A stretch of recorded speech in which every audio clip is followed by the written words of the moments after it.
Well, good evening, Tripsy Whipsies. It is the second episode of How Do You Cope? All designed from being on what everybody going through pandemic. And obviously, I was going to start with friends, and basically, Ellie Norcliffe has become one of the best friends and online support for me that has ever been. You know what I mean? So I would really like to say that I'm dead nervous. I'm dead nervous about doing Ellie because, well, not doing her literally. Do you know what I mean? It's not that kind of show. You know what I mean? But actually doing Ellie because we're talking about serious stuff and we're not joking about and making these sketches and stuff. So without further ado, let's bring on Ellie Norcliffe. Hey, hey, hey! How are you, darling? You excited? I am, but I'm absolutely shitting my pants. I don't know what it is. It's because I've got to be serious. Well, I think I've got to be a bit serious, but it's making me nervous. No, that's the thing. That's the thing. This is what I wanted to do when I set this up. I said I wanted to do a podcast that did have the serious edge, talking about all our mental health quirks, but having fun with it as well. Because I think sometimes when you go into some podcasts and it's all about mental health, it's really, you know, my dog died when I was 5 and my gran, and I'm just thinking, no, please stop, I'm going to cry.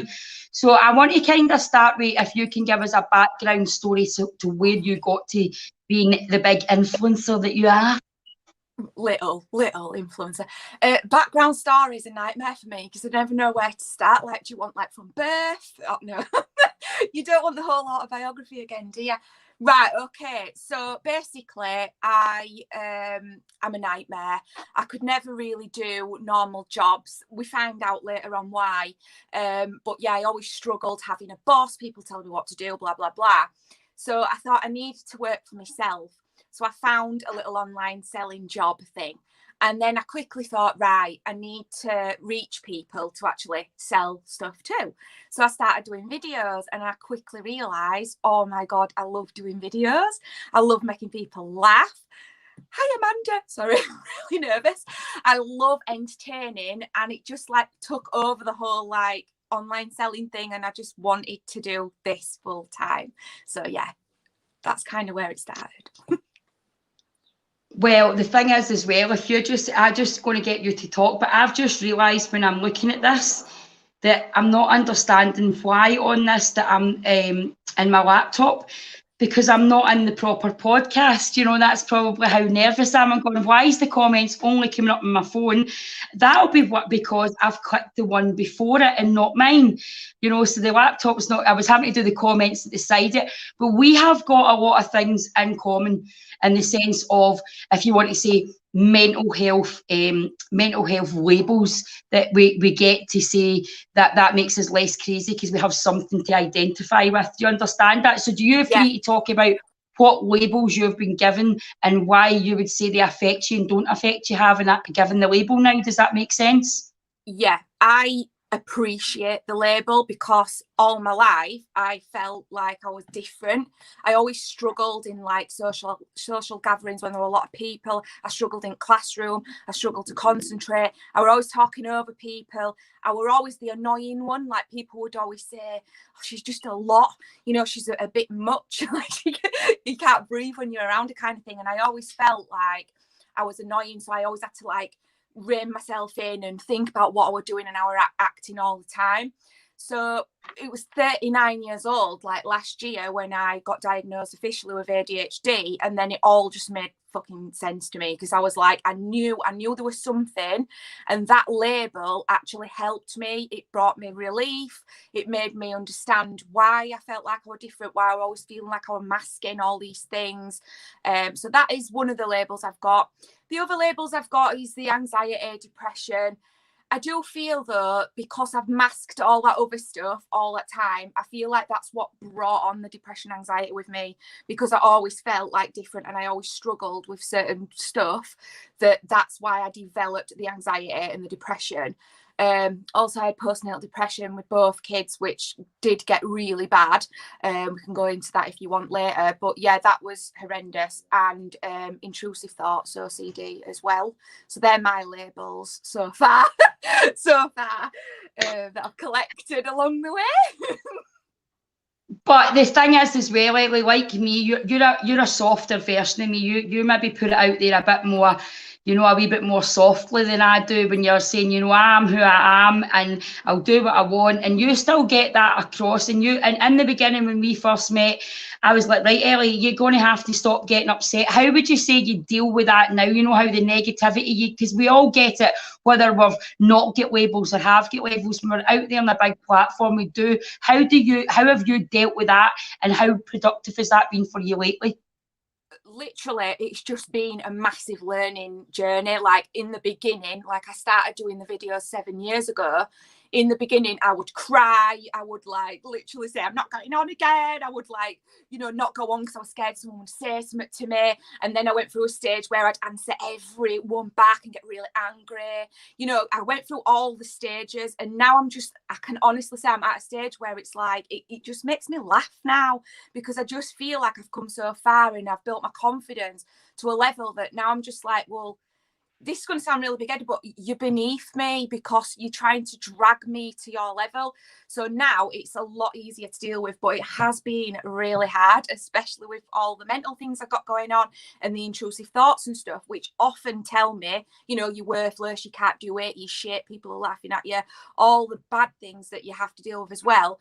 So then when you go online to thousands of people and you get like 100 trolls, you know, like it is hard to deal with. But I've just got to a stage now where I've just thought, just stop worrying about what people think. And I think when I started doing the videos and I got right into it, a few years down the line, I think that's when I started to really let go. And the more I did what I'd normally be scared of doing, so like the more things I'd talk about that were embarrassing, you know, like all the like my designer vagina and all that shit, like talking about that. Yeah, because you used to have big flaps like Dee, didn't you? But you got them taken away.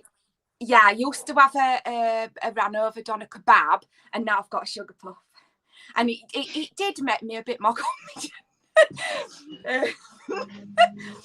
But like, this is what I'm saying, like, because back then when I had the designer vagina done, I used to worry about every little thing. Like my fanny were ugly, my tits weren't right, my nipples were massive. I used to worry about everything and think, well, I can't have a boyfriend, I can't do this, I can't. Do you know what I mean? But now, because I've told everybody in social media, everyone knows I had a big fanny flaps and burger nips, and it's fine now. I feel like the world knows. But that just shows you how different it is, because I actually, you know, obviously I didn't think that mine was different. You're the only other person I knew that had big spaniel legs as flaps, right? But up until then, I remember obviously getting down and jiggy with it with a partner, and they'd be like amazed. They're like, wow. And I'm like, what, is that not normal? And they're like, well, not really, no. And I'm like, and I wore that as a trademark. So I was like, totally different. I was like, I love my flaps. Do you know what I mean? People, at the end of the day, if it's a cold night, Ellie, if it's the cold night, I can put my flaps on somebody and they can double as earmuffs. Do you know what I mean? So they kept me warm. They weren't that big, but I don't know about yours, but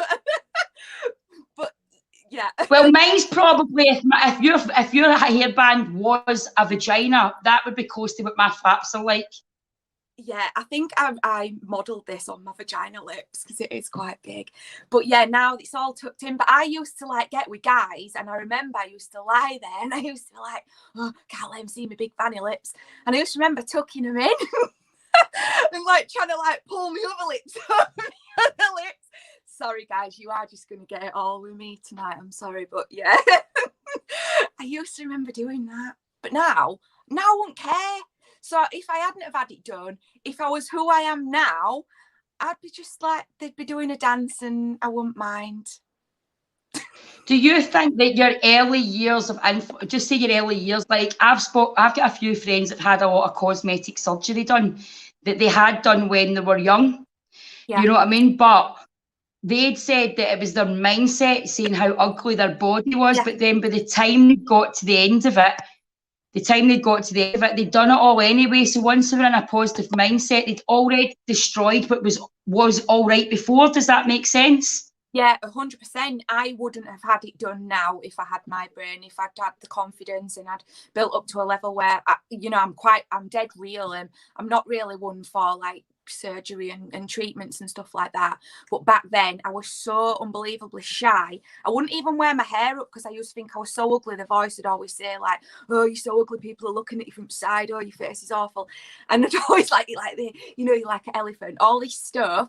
I never wore my hair up. It was always down to cover as much of my face as possible.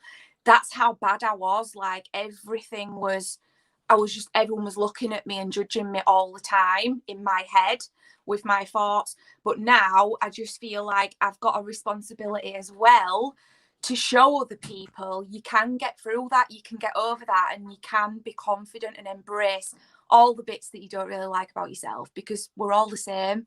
We all have it. Would you think that, I personally think, well, it's like when people say, well, she's a lot bigger than you and she's dead happy about her size.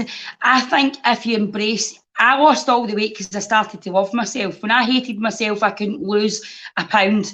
I went through a self-love stage there again, and I've put on a stone and a half. One of my triggers is eating to make myself unattractive. That's what I've done for years. So I know that mental block. But now I'm getting, but sometimes you've got to go through the cycle. What would you say to somebody that actually looks at themselves but hates everything? Oh, it's just an awful place to be, and it does not do you like any good. Like, you've got to try and work on it. I always say to people, like, never say things to yourself that you wouldn't say to your friend or someone else. You're stood at mirror and you're saying, oh, look at me, I'm fat bitch, look at me stretch marks, look at me, I've got the biggest kangaroo pouch you've ever seen, because I've had kids, I had a C-section, and it hangs down. It's not gonna go, it's like a slab of fucking meat, right? But I've got started to embrace it. I look at the rest of my body when I look in the mirror. I don't focus on that. I focus on the fact I've got 2 beautiful children and, you know, my husband and all of that. Try and just focus on the positives. It is really hard. Like, it's taken a long time for me to get this far. And I guess like having the online support as well and the love that I've had from everybody has helped me become more confident, because every little bit has been like, well, I can't be that bad, or they like me. Do you know what I mean? And it's built it over time. But I just say you've got to start loving yourself, because honestly, no one else, it is true, it's cheesy as fuck, but no one else can really love you until you love yourself, because you won't allow that in. You can't be loved if you're not like loving on yourself, can you really? Totally, because I mean, as you know, in the pandemic, we have spoke in the background, obviously not lately because I went off the rails a wee bit there, but I've come back in again. But you've watched that self-sabotage. I can watch you and people think, oh, Ellie's having a laugh.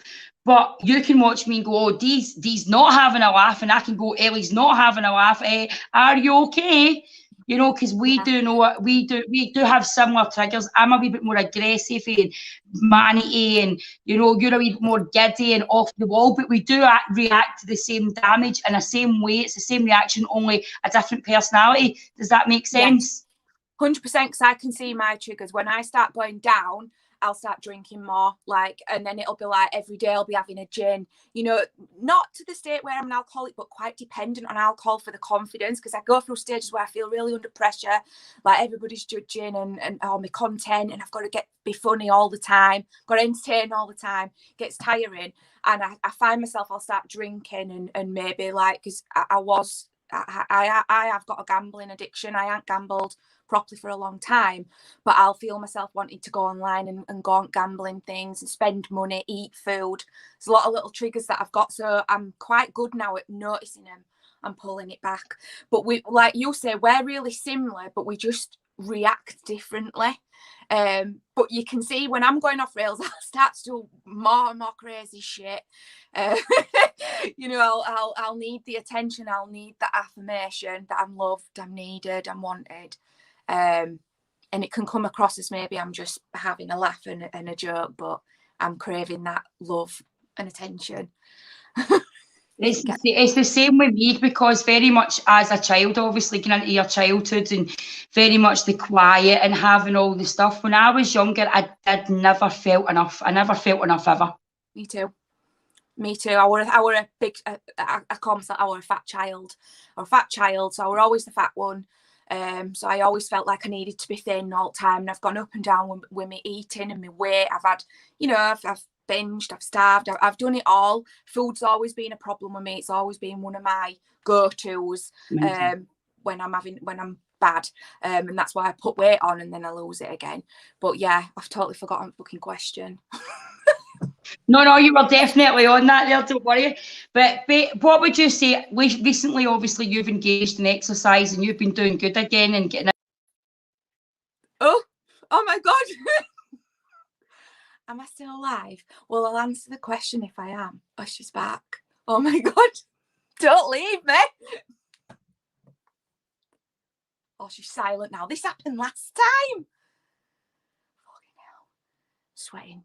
I think she were going to ask me about my new lifestyle, but Dee, you're silent. Oh, she's gone. Hello, can you hear me now? Yeah, I can hear you. Oh, thank God. Well, I'm just going to have to do it through my laptop because my phone's just died on me and for no reason, but it is my son's phone because I did drop my phone down the toilet this morning. So, but as long as you can hear me all right on here, can you hear me fine? We don't do things by halves, do we? Fucking hell. Right, so you were on about my new lifestyle. Yeah, so you've been doing exercise and you've been doing all this stuff for yourself and doing that forward. How do you, honestly, everybody thinks we're in a better place, but we still have the same demons. We do it differently with the exercise. Would you understand that?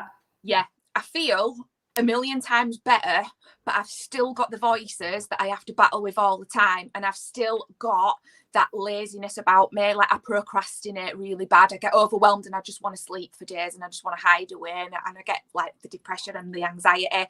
So I've still kind of got those thoughts and feelings there, but I do feel like so much better just from like walking every day as well, getting fresh air. Because before I was just staying in bed all the time and literally just doing my content and then everything else I just wanted to be in bed. It was like reverse roles because when I was on the ball and I was doing all my exercise and I'm going, you all right, Ellie? And I'm doing all this and you were like, I can't get up and I can't get it. And it was like you started exercising and then I started going off the rails again. It was like a total seesaw. Like, I don't know how Kane copes, to be fair.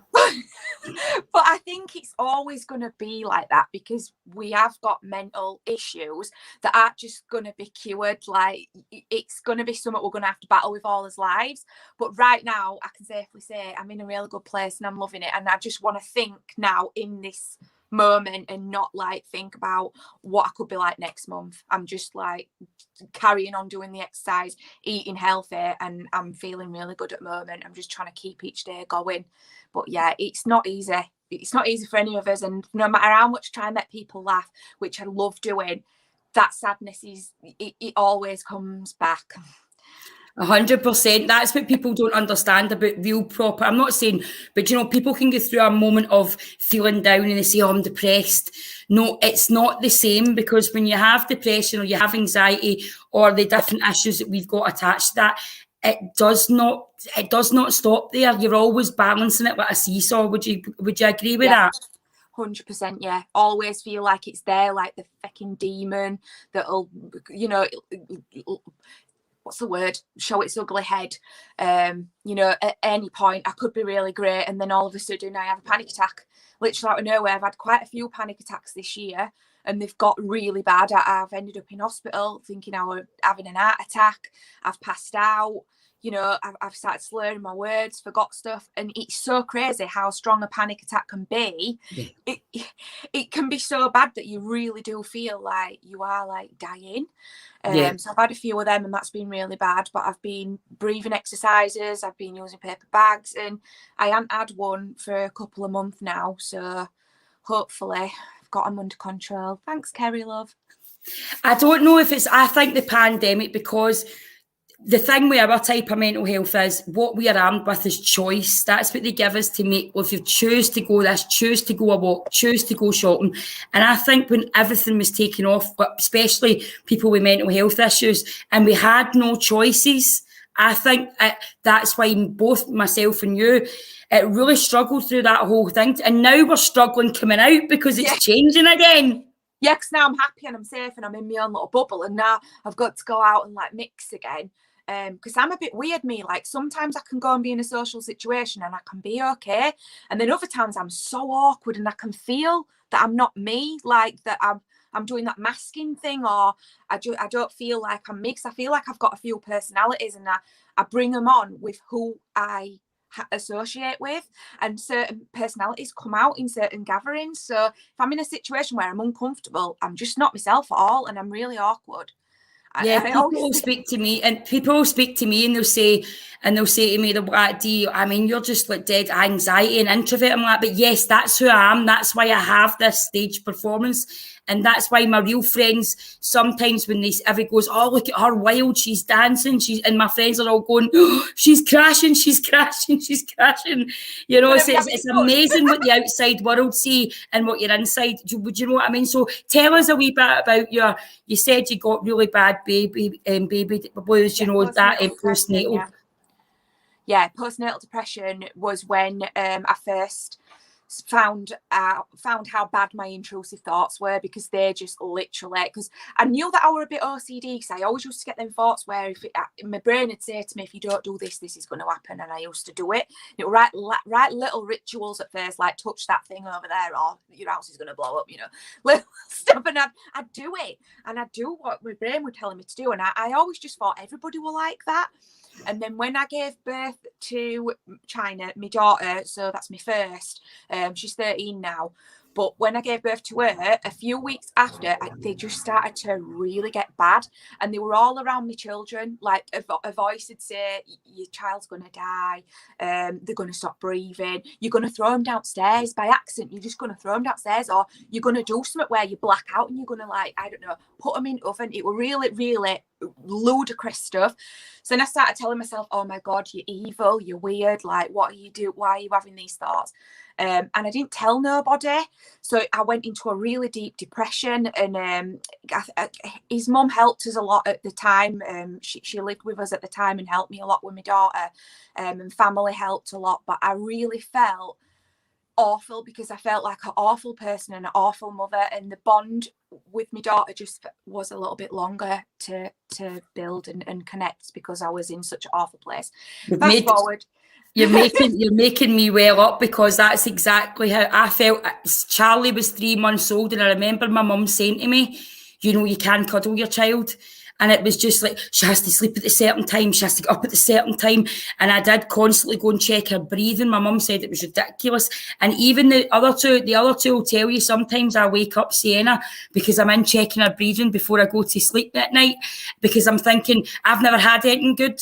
They're the only good thing that I've had. Somebody's going to take that from me one day. But, you know, so I had to really work through it. So I totally get that, babe. I was in the same place with the three of mine. So it was a nightmare, that stage of unworthy, that I'm not good enough to be their mum, and they're going to see I'm not good enough. Yeah, I still get that. I still get the whole mum guilt thing. I always think I'm a shit mum, even though I'm not, and they're loved and they've got everything. But I've always just got so much going on. Like, you know, I'm not a very patient person as well, because I'm always just so overwhelmed, and I've got so much in my head and going on. And if there's a lot of noise and a lot of things happening, I really struggle with that as well. But I'm trying, and I think as long as you're doing your best, and you're not hurting anyone, and you're giving your kids everything that they need, I think that's all you can do. They don't come with a manual. But fast forward, when I had my son, it got really bad again. The voices came back, and then it got so bad that whenever I looked at him, the voices would just be like, you're gonna die, and every time I picked him up, it would be die in my head. So it were awful, and I used to sleep all night with my hand on his chest, because I used to think he were gonna die. It were horrendous. And then I went to some psychologists, and I got diagnosed with intrusive thought OCD, and postnatal depression. But yeah, it was an awful thing, and I still think bits of it remain. Like you said, you still go in now and check on them. I still get those things where I'll panic for no reason. I'm quite neurotic with my kids. Yeah, I was attacked online about my children, and although I think we'd often, I was attacked, and there was people actually, I won't mention the app or the situation, but there was people on another app that was actually reporting me to the social work and the police, somebody that I'd never been involved in my life, apart from actually helping people and supporting families. I've never been under a social review for my children. I was actually had my cousin on kinship from his mum. He stayed with me. That was the only time I had social work involvement, because he was under social work. So when they did that to me, although I kind of thingied it off, and I knew the breed of people that was doing it was just for the thingy, but I was going like to my mum, I'm a good mum, I'm not deluded, I know I'm a good mum, even though I'm a wee bit mad and I like dancing and my mum's like, you're one of the best mums I know, calm down.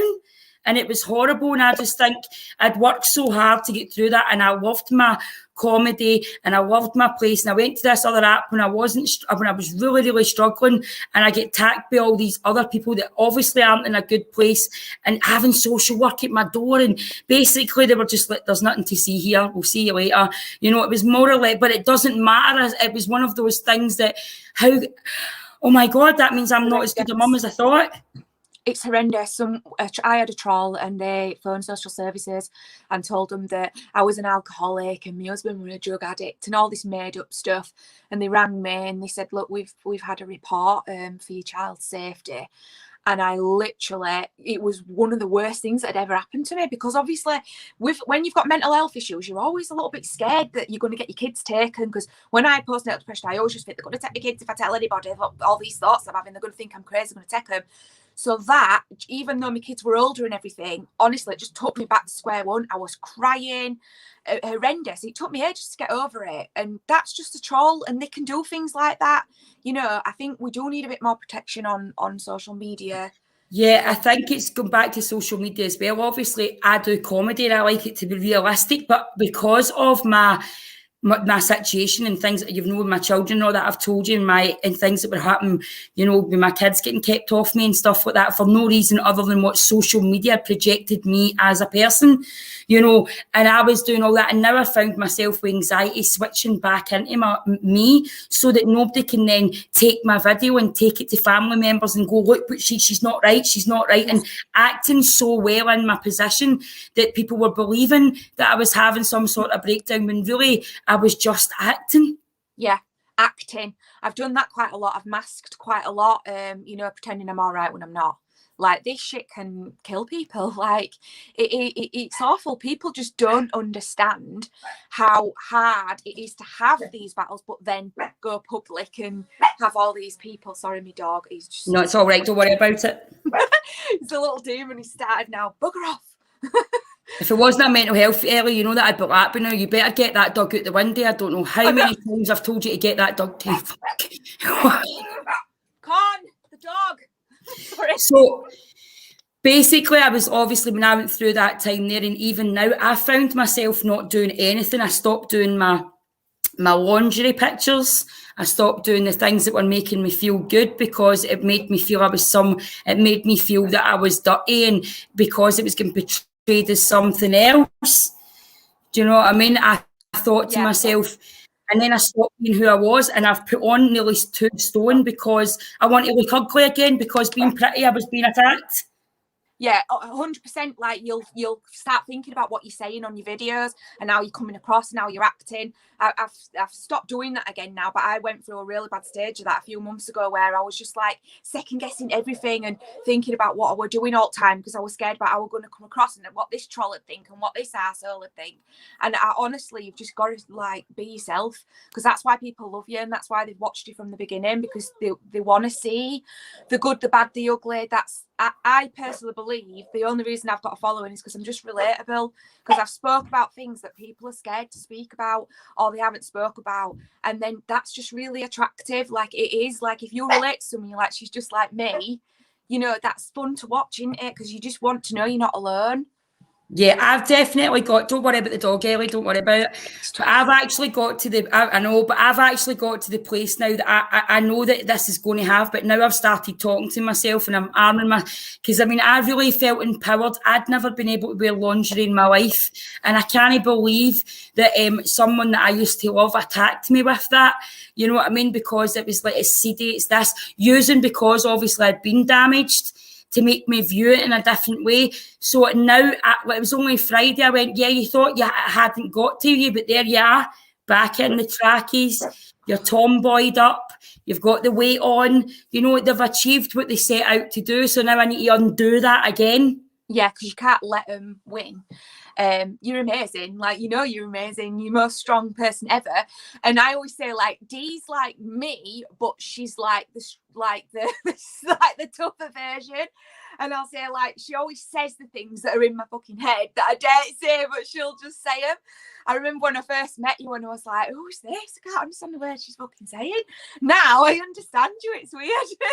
I know, but you get to learn D language. It's like Steph in the beginning as well. And it was even like Steph's been dead busy.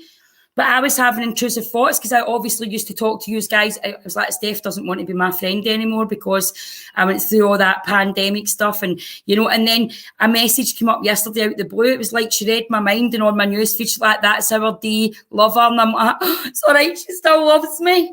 Because it's amazing what you can train you think I even in the circuit I think I'm not worthy of working with the likes of Kath or Self or I'm just there because they can't get anybody else and not feeling I've got a real talent, and I know I have in my normal mind, but before I go live and do handbags for heroes and that, I'm just there because they didn't want to leave me out. No, I get exactly the same thing. I always think I'm the shit one because I'm the one like I'm the small fry. I'm always the one with the smallest following, and I always think, oh, I'm the shit one. I'm just like the tag along, the one that's. You've got a bigger following than me, have you not? No, I've got 59,000 followers. Oh, all right. I don't even know what I'm at now. I've got to ask Kane to update me because you've got about 100, haven't you? 90, 100, something. I think the last time I looked, it was 94. I think 94,000 but. You know what I mean? But in the same token as well, what is that? As long as you're reaching the right people. I've seen, I go and watch some people that have not even, they've just got 10K and they're fantastic. Yeah. I can go and watch somebody that, and I don't like to say rubbish because that's not fair. I can go and watch somebody that's got thousands upon millions of likes and they're not my cup of tea. So therefore, I don't think modelling too much on how much followers, but that self-worth thing is I think doesn't matter what mental health you've got, it all starts with self-worth. If you can crack that, you can deal with anything else. Yeah, and we're all still working on that, right? Like, we're brought up to believe that loving yourself is a bad thing. This world is that fucked up that if you love yourself, you get slated, you're a bad thing. Like, oh my God, she loves herself. And that's amazing. Love yourself. And that's what I've started to do. And like on my videos, I'll say like, I'm amazing. I'm feeling good. I've done this. I've done well. And I'll praise myself because you fuck being a big head and everything like that. Like it's took me so long and such hard work to get here and to like start appreciating myself and actually seeing my talents and stuff like that. That why would I just not do it? Because Sharon don't like it. Like, fuck Sharon. Yeah, I mean, I actually got to the stages of, and reaction is the wrong thing. I mean, I know I have my outbursts, but especially, and I got to the stage, you know, that I've always done observational comedy. So someone in the world is going to think that it's aimed at them. And that's how I covered myself with the cap fits. But when I immersed in lower energies, it was like that's aimed at me. No, it's not. It's comedy. It's comedy, mate. It's not aimed at anyone. It's a collection of thoughts that I've watched and observed, and I've made it into a character. It's nothing to do with you. So it's this personal thing from pandemic. Everything's got to be about somebody. But comedy, I think it's the hardest time to do comedy right now because literally you can't say anything. You can't say because you're going to upset some booker. Like you literally can't say anything anymore. Like it's hard because I used to come on and I'd be a lot more like just like go, didn't think about offending people, but now everybody's offended. I think people are just that bored that they've got to be offended about something. I can't read her name. Kayla, can I just say how amazing it is to hear someone from my neck of the woods that doesn't go on social media, etc., and make a total tool of themselves. Dee, you are brilliant. Thank you. I go on social media, make a tool out you've worked with me behind the scenes, Ellie, so you know the real me. And somebody's saying, I can't believe Dee spoke this long and not swear. But the thing is, guys, let me let you into a secret. I don't swear unless I'm acting or I'm doing my comedy. I very much don't. You know that, be working with me backstage. I do not swear unless it's in the position where I want to make impact or I'm angry.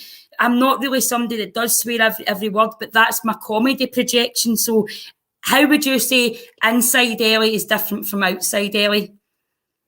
Oh, I've got a lot. Like I was Elaine, right? I was born Elaine. And I didn't like Elaine because she was the fat one and she was the one that would never do anything and always scared of everything and the boring one and the annoying one. and the angel in the corner. Like, I was the one, like, if you were at a party with your mates when you were younger, I was the one, don't do that, you can't do that, I'll tell you when you do that. That was me. So that was Elaine. So I quickly just wanted to get rid of Elaine. So then I became Ellie in my teens. And it kind of was an alter ego. And I just like morphed into it. It just became what I wanted to be.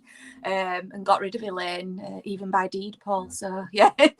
Yeah, I think I've just got like an inner me that's really, really, really geeky. Well, I'm geeky on outside. That's what makes me, because I was born Denise and my mum hated anybody shorting my name. And obviously when I was younger, I watched my Shakespeare and I was dead geeky, and I wasn't allowed to be that in my family. So when I grew up, I became this character, Dee, the big devastator.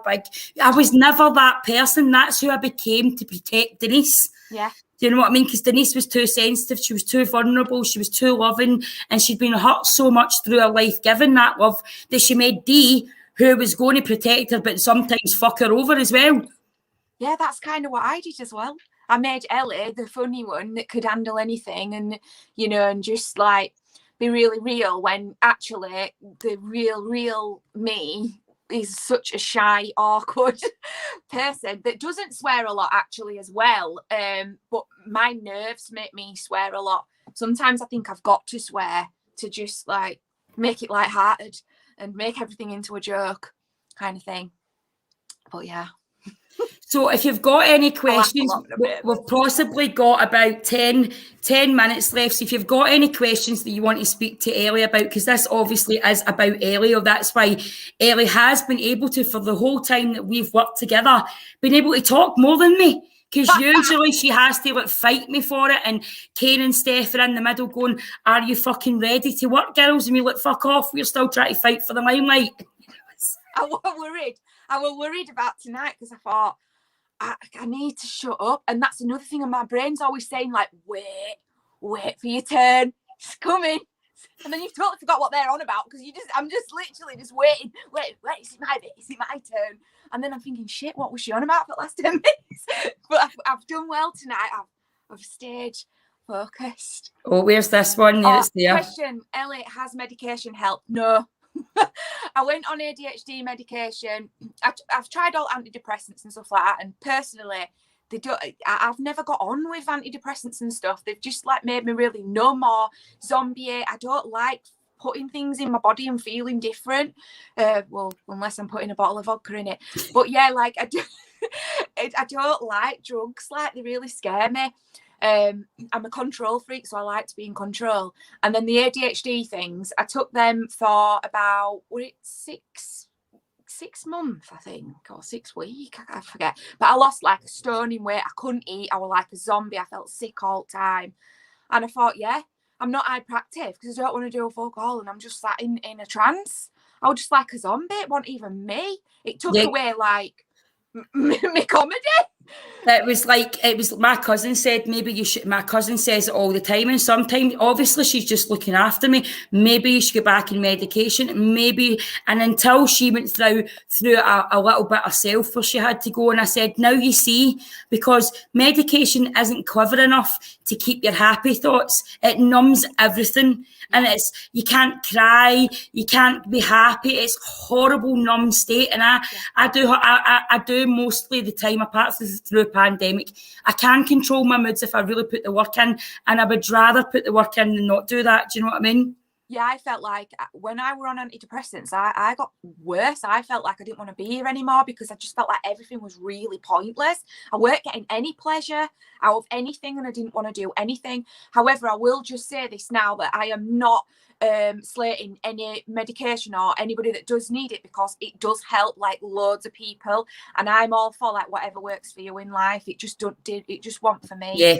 But if it helps you, please do There's it. a place for medication for anybody. I know people that couldn't do it without medication, and they do feel as if their moods are far too much and they can't control them. And I do have friends that end up sectioned if they come off medication. So please don't think that me and Ellie saying, it's not, it's just a different courses and horses for each people. Do you know, it's got to be different, and we are the same. We like our madness to a wee bit, as long as we can keep it under wraps quite a bit. Yeah, I like being weird and odd and mad until it tips me over edge. But I think I'm on wagon at the moment and I'm all right this week. Yeah, I was in self-destruct, as you know, there for a while, and everybody was just watching like this. Even everybody that really knew me was like, please stop. When are you going to get off? And that is the longest. And that is the first time I felt as if I'd really done every bit of work. But I'm now coming back. You know what I mean? So but you did it all publicly, so you kept shit real. So you kept the love and support, because that's what people need. People need to see the bad. Like, it's all right us going on and going, oh, I've got mental health struggles, but we're always like, hey, troopsy whoopsies. Like, it's not going to work, is it? We've got to show the vulnerable as well. We've got to show the shit. And I have gone on and cried and said I don't want to be here. And I've said when I'm doing that crazy shit, you know, and I've got too drunk. Like, I've had a few drunken lives, which I'd rather have not done. Drunken lives? I've no idea what you're talking about, mate. Should not, never drunken live. I've learned that over the years. You really shouldn't. I mean, sometimes it's all right if you don't go over the limit, but if you go over that thing where you don't know what you're saying and doing, like the one when you were toilet on TikTok the one when you were going to talk to me, but I was too busy upside down with high heels on and leggings, like that one. Yeah, like that one. Like, I literally went to toilet live on TikTok and stuff like that. I couldn't remember. And then you can watch them back now. The lives on TikTok, you've got a live replay section. So I watched it back and I couldn't even remember talking to somebody. I thought, I need to stop drinking for a while. The app was too destructive for me. That's just like medication. The TikTok was too destructive for me. And although I made a lot of friends in it, I had to delete it. It was too direct. People think everything's about them. Everything's a drama. Yeah. And I just thought, I cannot do this vibration of energy. It's affecting me too much. Yeah, I'm a Facebook girl through and through, but I dabble in TikTok, but I totally understand what you mean. I get addicted to it. I watch them on a night for like going through like hours, just scrolling, watching these videos. Like, it's so addictive, isn't it, social media? Oh. See, one of the reasons Kim loves you is because you're real. I thought that said Ellie, that's why I clicked it up now. No, it said an arsehole. I'm fucking real as well, bitches. real reviewer. So before we wrap it up, Ellie, because this has been amazing, right? Before we wrap it up, if you could give anybody advice, especially if they're online social media, I've started to realise what my friends sit down and tell me is what's real, and what people say on here is an illusion of their own distress in the place. Somebody that comes out your way to target you, put your name everywhere and do stuff, to me, that's something that is so toxic that you don't deal with. So how would you tell people, not me, not do what Dee does, don't react and tell them you're coming from their dogs, their wains, and you don't do that. But what would you tell people? Switch off. The best thing you can ever do, and I still don't do it sometimes, I still fall in that trap if I retaliate, but sometimes I do it with comedy because I enjoy it sometimes. I enjoy to have a bit of banter with trolls sometimes if they're not that bad. But the best response is no response. It really is. The best response is to instantly delete the message or the comment and block. It is the best thing. As soon as you stop worrying and thinking about what Sharon down road thinks, sorry Sharon, the better, because they're not in your vibration. Like we said, like you're dragging them into your vibration, and it's just going to drag you down with them to their vibration, which is lower than yours. Another thing as well, which I always say, it's one of my favorite quotes, only hurt people hurt people. So I always like to say, love on them, send them love, and leave, block and delete and leave them on the merry way. Just send them love into the atmosphere, because that is what they need more than anything. Because only hurt people hurt people. It's the absolute truth. There's no other reason. No, definitely. And I have learned that the hard way, because I actually went back to the place that I ran away to get off drugs. I went back to Girvan and I went and seen it all, and I reminded myself how far I'd actually came, and looked at all the energy, and I thought, you invited all of that. You can't blame all those people. You took that on, you put it on your back, you wore it like a soldier, and you played in it, and you caused all of that for yourself. And once I realised that, although I'm raging, because I have come out the other side and I've come out nearly 2 stone heavier, and I couldn't get myself motivated, but I am now. And that's the thing about mental health. Don't go back over what you've done and done. That's not going to help you. Just see where you're at today and go from there. Yeah, and then just take each day. Just try be the best each day, but just take each day at a time. Try not to think too far ahead or too far back. Just think now and live for now, because life's short, and letting these people make you feel like shit all day. Like, I used to sit there all day if someone had said something bad to me, and I had to get one up on them, and I had to think of a really good status to put, and I had to get all these people to feel sorry for me and comment and stick up for me, and it's like so exhausting. Like, just block, delete, move on. They're beneath you, upset. They've not got good stuff going on in their life. You have got good stuff in your life. You've got love around you and support, and they're just jealous of it. And that's what I tell myself now. Even if they're not jealous, I tell myself they are. No, I don't think anybody that comes from you from a hateful place is either they've been aware of you. Anybody that comes out their way to say you're SHIT, whether they do, what they're jealous of in that sense. See if they really think you're shite, right? What they're jealous of in that instance is, why does somebody that I think so shite have that limelight? Yeah. So it's still jealousy. Yeah. Because even if they think you're shite, they're still jealous that you're shite and you're there and they're not. That's still jealousy. Yeah. It always boils down to jealousy. 100%. I do it myself. I've seen somebody calling me fat, and I'm going, well, who's she talking about? She's got a big nose. But that's me jealous for her waist, because I can't attack her waist, so I'll attack her nose. Yeah, I've done it. I used to be a lot more shallow than I am now. I used to be a lot more like materialistic and care about how I looked all the time. And I wouldn't even go to shop without makeup on at one stage in my life. I was so bothered about what everyone thought. Now I couldn't give a fuck. I go live with no makeup on in bed. I look a mess, hungover, but it feels liberating, and it feels like you're helping people doing that, because people are just seeing that real shit that they need to see.